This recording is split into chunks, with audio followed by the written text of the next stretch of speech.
ರಾಜ್ಯದ ರೈತರ ಒಂದು ಬೆಳೆ ವಿಚಾರವಾಗಿ ಮತ್ತು ನೀರಿನ ಇವತ್ತು ಸಂಗ್ರಹ ತುಂಬ ಕಡಿಮೆ ಇರೋದ್ರಿಂದ ಯಾವ ಬೆಳೆಗಳನ್ನು ಇಂಥ ಸಂಕಷ್ಟ ಪರಿಸ್ಥಿತಿಯಲ್ಲಿ ಹಾಕ್ಕೊಂಡ್ರೆ ಅವ್ರಿಗೆ ಆದಾಯ ಬರುತ್ತೆ ಮತ್ತು ಮಳೆ ಆಶ್ರಿತ ಪ್ರದೇಶದಲ್ಲಿ ಪರ್ಯಾಯವಾಗಿ ಯಾವ ರೀತಿಯ ಬೆಳೆಗಳನ್ನ ಒಂದು ಎರಡು ಮಳೆ ಸಿಕ್ಕಿದ್ರು ಸಾಕು ಅದರಲ್ಲಿ ಯಾವ ಬೆಳೆಯನ್ನು ಬೆಳೆದರೆ ಅವ್ರಿಗೆ ಈ ವರ್ಷದ ಒಂದು ಜೀವನೋಪಾಯಕ್ಕೆ ಅನುಕೂಲ ಆಗೋ ರೀತಿಯಲ್ಲಿ ಇರಬೇಕು ಮತ್ತು ಕೇಂದ್ರದಿಂದ ನಾವು ಏನೇನು ಇಂಥ ಸಂಕಷ್ಟ ಪರಿಸ್ಥಿತಿಯಲ್ಲಿ ರೈತರ ವಿಚಾರವನ್ನು ಗಮನಕ್ಕೆ ತರಬೇಕು ಅನ್ನೋಂಥದ್ದು ಮತ್ತು ಈಗಿರ್ತಕ್ಕಂಥ ನಮ್ಮ ರಾಜ್ಯ ವಲಯದ ಒಂದು ಕಾರ್ಯಕ್ರಮಗಳು ಅವುಗಳ ಅನುಷ್ಠಾನ ಮತ್ತು ಕೇಂದ್ರದ ಪುರಸ್ಕೃತ ಯೋಜನೆಗಳ ಬಗ್ಗೆ ನಾನು ಪೂರ್ಣ ಪ್ರಮಾಣದ ಮಾಹಿತಿಯನ್ನು ಪಡೆಯೋದಲ್ಲದೆ ಈ ಒಂದು ಸಂಕಷ್ಟ ಪರಿಸ್ಥಿತಿಯಲ್ಲಿ ಈ ರಾಜ್ಯವನ್ನು ಹೇಗೆ ರೈತರ ಒಂದು ಬದುಕನ್ನು ಉಳಿಸ್ತಕ್ಕಂಥ ಕೆಲಸನ ಮಾಡೋದಕ್ಕೆ ಇಲಾಖೆ ಸಜ್ಜಾಗಬೇಕು ಅನ್ನೋದು ಚರ್ಚೆ ಮಾಡಿದ್ವಿ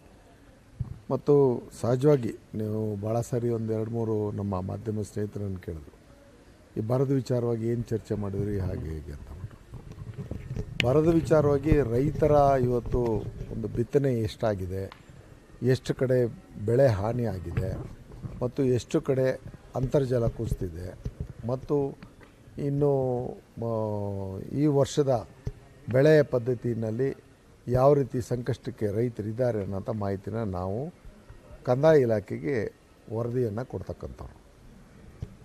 ಈ ಒಂದು ಬರ ಘೋಷಣೆ ಆಗಬೇಕಾದ್ರೆ ವರದಿಯನ್ನು ಕೇಂದ್ರಕ್ಕೆ ಸಲ್ಲಿಸಬೇಕಾಗಿರೋದೇ ಕಂದಾಯ ಇಲಾಖೆ ಆಗಿರೋದ್ರಿಂದ ನಮ್ಮ ಪೂರ್ಣ ಮಾಹಿತಿಯನ್ನು ಸಜ್ಜುಗೊಳಿಸಿ ಜೊತೆಗೆ ಈ ತಿಂಗಳ ಕೊನೆ ತನಕ, ಯಾಕಂದರೆ ಕೇಂದ್ರ ನಮ್ಮನ್ನು ನೋಡೋದೇನಂತಾರೆ ಮೊದಲ 5 ವಾರಗಳನ್ನು ಅವರು ಗಮನಿಸ್ತಾರೆ. 5 ವಾರಗಳಲ್ಲಿ ಈ ತಿಂಗಳ ಕೊನೆಗೆ ಆ ವಾಸ್ತವದ ಚಿತ್ರಣ ಪೂರ್ಣ ಆಗುತ್ತೆ.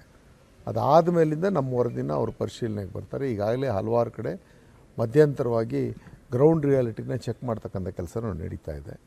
ತದನಂತರ ಬರದ ಬಗ್ಗೆ ಘೋಷಣೆ ಮಾಡೋದಕ್ಕೆ ಕೇಂದ್ರಕ್ಕೆ ನಮ್ಮ ವರದಿ ಹೋಗುತ್ತೆ. ಈಗ ಅಂಕಿಅಂಶಗಳೆಲ್ಲ ರೆಡಿಯಾಗಿದೆ, ಎಲ್ಲ ನಾವು ಅದನ್ನು ಕಂದಾಯ ಇಲಾಖೆ ಮುಖಾಂತರ ಕಳಿಸ್ಬೇಕು. ನಾವೇ ನೇರವಾಗಿ ಕೇಂದ್ರಕ್ಕೆ ನಾವೇನು ಕೇಳೋವಂಥದ್ದಿಲ್ಲ.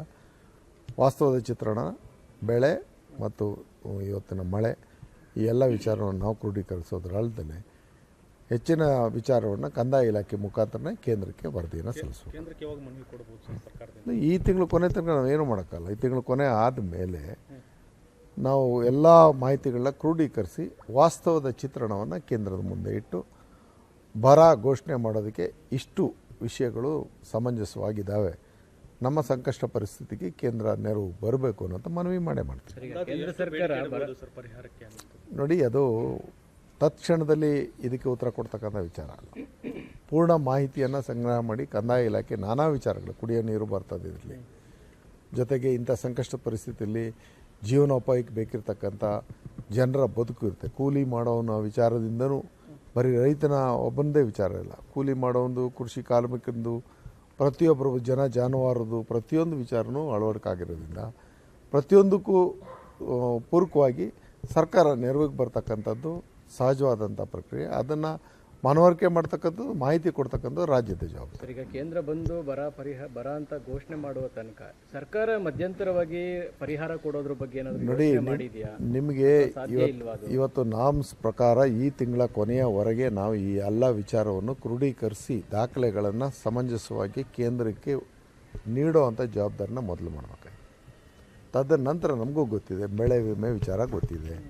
ಈಗ ಕೃಷಿ ಇಲಾಖೆ ವಿಚಾರದಿಂದ ನಾವೇನು ರೈತನ ವಿಚಾರವಾಗಿ ಮಾತ್ರ ನಾವು ಯೋಚನೆ ಮಾಡೋದು. ಆದರೆ ಪ್ರತಿಯೊಬ್ಬ ಸಾರ್ವಜನಿಕನ ಬಗ್ಗೆನೂ ನಾವು ಮಾತಾಡಬೇಕಲ್ವ ಇವತ್ತು ಸರ್ಕಾರವಾಗಿ. ಅದು ಎಲ್ಲಿಂದ? ಕೇಂದ್ರ ಮತ್ತು ರಾಜ್ಯ ಇಬ್ಬರು ಸೇರಿ. ಅದು ಯಾವಾಗ? ಬರ ಅಂತ ಘೋಷಣೆ ಆದಾಗ. ಆ ಘೋಷಣೆ ಮಾಡೋಕ್ಕೆ ನಮ್ಮಿಂದ ಇನ್ನೂ ಮಾಹಿತಿನೇ ನಾವು ಕೊಡದೇ ಇರ್ಬೇಕಾದ್ರೆ ಕೇಂದ್ರ ಅದನ್ನು ಒಪ್ಪಿ ಅದನ್ನು ಘೋಷಣೆ ಮಾಡಿದ ಮೇಲೆ ಈ ಎಲ್ಲ ಪ್ರಶ್ನೆಗಳಿಗೂ ಉತ್ತರ. ಹಾಗೆ ಅದು ನಮ್ಮ ಬೇಡಿಕೆಗಳು ಬೇರೆ. ಬರದ ವಿಚಾರವಾಗಿ ನಾನು ಹೇಳ್ತಾ ಇರೋದು, ನಿರ್ದಿಷ್ಟವಾಗಿ ಬರ ಅಂತ ಘೋಷಣೆ ಆಗೋದಕ್ಕೂ ಮೊದಲೇ ಆ ವಿಚಾರವಾಗಿ ನಾವು ಯಾವುದೇ ರೀತಿಯ ಕ್ರಮಗಳನ್ನ ಕೈಗೊಳ್ಳೋದಕ್ಕೆ ಆಗೋದಿಲ್ಲ. ಅದನ್ನು ಘೋಷಣೆ ಮಾಡೋದು ಕೇಂದ್ರದ ಜವಾಬ್ದಾರಿ, ಅದಕ್ಕೆ ಪೂರಕ ದಾಖಲೆ ಕೊಡ್ತಕ್ಕಂಥ ರಾಜ್ಯದ ಜವಾಬ್ದಾರಿ ಅಷ್ಟೇ. ಬಿತ್ತನೆ ಕೊಟ್ಟಿರ್ತಕ್ಕಂಥ ಬೆಳೆ ಸಾಲಗಳ ಬಗ್ಗೆ ಕೂಡ ಪರಿಶೀಲನೆ ಮಾಡಿ ಅದನ್ನೇನಾದರೂ ಮನ್ನಾ ಮಾಡೋ ಬಗ್ಗೆ ಏನಾದರೂ ನೋಡಿ, ಇವಾಗ ಹೋದ ವರ್ಷಕ್ಕಿಂತ ಒಂದು ರೀತಿಯಲ್ಲಿ ದುಪ್ಪಟ್ಟು ಒಂದು ಇನ್ಶೂರೆನ್ಸ್ಗೆ ರೈತರು ಹೆಚ್ಚಿನ ರೀತಿಯಲ್ಲಿ ಆಸಕ್ತಿ ವಹಿಸಿದ್ದಾರೆ. ಇದೊಂದು ಸ್ವಾಗತಾರ್ಹವಾದಂಥ ಬೆಳವಣಿಗೆ. ಹಾಗಾಗಿ ಬೆಳೆ ನಷ್ಟ ಮತ್ತೊಂದು ಇದಕ್ಕೆ ಹೆಚ್ಚಿನ ರೀತಿಯಲ್ಲಿ ಇನ್ಶೂರೆನ್ಸ್ ಕಂಪ್ನಿಗಳಿಂದಲೇ ನೆರವು ಸಿಗ್ತದೆ.